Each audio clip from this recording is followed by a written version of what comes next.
2020 жылы Батыс Қазақстан облысы бойынша жалпы 44 миллиардтан астам қаражат бөлініп, сол қаражатқа 430 километрден астам жолдар жөнделді. Енді атап айтатын болсақ, бөліп айтатын болсақ, бұл жерде 103 километр жол бұл республикалық маңызы бар автомобиль жолдары, 165,5 километр жол бұл облыстық және аудандық маңызы бар автомобиль жолдары.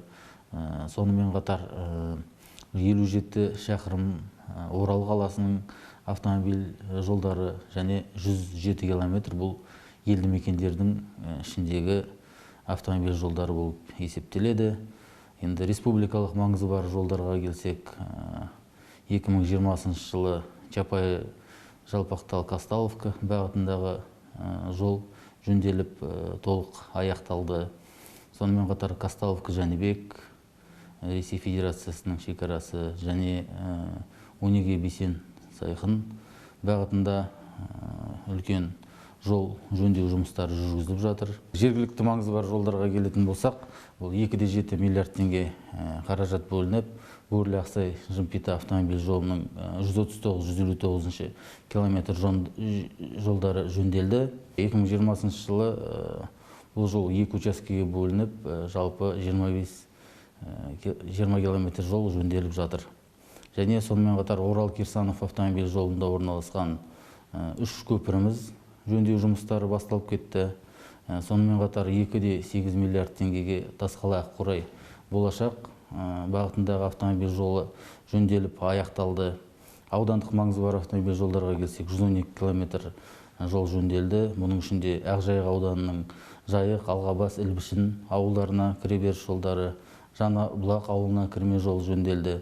Сонымен қатар Бәйтерек ауданының Переметный Цыганово, Переметный Вечный аудандары және Достық, Белес ауылдарына кіреберіс жолдары жөнделді. Жәнібек ауданына қарасты Жәнібек Таловка бағытындағы автомобиль жолдары және Ұзынкөл ауылына автомобиль жолы жөнделді. Тасқала ауылындағы Мерей ауылына кірме жол жөнделді. Сырым ауданының Тоғанас ауылына автомобиль жолдары жөнделді. Теректі ауданындағы Новопавловка елді мекеніне автомобиль жолы жөнделіп аяқталды. Соның ішінде қолданысқа берілген 67 километр бұл жаңағы айтқандай Ақжайық ауданындағы Жайық, Ілбішін ауылдары, Бәйтерек ауданына қарасты ауылдары, Тасқала ауданындағы Мерей ауылына кіреберіс жол. 2020 жылдың қорытындысы бойынша жақсы және қанағаттанарлық жағдайдағы автомобиль жолдарының үлесі 34%-ға жетті. 2020-2025 жылдарға арналған Нұрлы жол мемлекеттік бағдарламасының жалпы қорытындысы бойынша 2020 жылы Батыс Қазақстан облысында 289 километр республикалық, облыстық және аудандық жолдар жөндеуден өтті.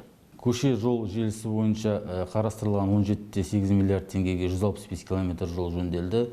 Бұл жаңа айтқандай Орал қаласының ішінде 60 километрға жуық жол және елді мекен көшелеріндегі автомобиль жолдары. Және Орал қаласында КПО BV компаниясының қаражат есебінен нефтебаза аумағындағы жол өтпесінің қайта жаңғырту жұмыстары аяқталды. Жобаның жалпы құны 5,2 миллиард теңге.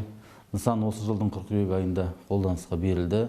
Сонымен бірге былтырғы жылдан ауыспалы 9 нысанның 7-і бойынша жұмыстар аяқталды. Ауыл ел бесігі мемлекеттік бағдарламасы аясында ауылшылық жолдардың күрделі жөндеу жобасы бойынша 7 жоба жүзеге асырылды. Бұл Переметный ауылындағы 1 жоба, Тасқала ауылында 4 жоба және Сайқын ауылында 2 жоба. Бюджеттен 4,8 миллиард теңге бөлініп, 44 километр жол жөндеуден өтті. Жұмыспен қамту жол картасы бағдарламасы аясында 48 жоба жүзеге асырылды. Орал қаласында 30 жоба және облыс аудандарында 18 жоба. Бұл жаңа айтқандай Бәйтерек, Қаратөбе, Казталовка, Жәнібек, Шыңғырлау, Теректі, Бөрлі, Сырым аудандарында 86,6 километр жол жөнделіп, 2754 жұмыс орын құрылып, соның ішінде 1389 жұмыспен қамту орталығы арқылы жұмыспен қамтылды.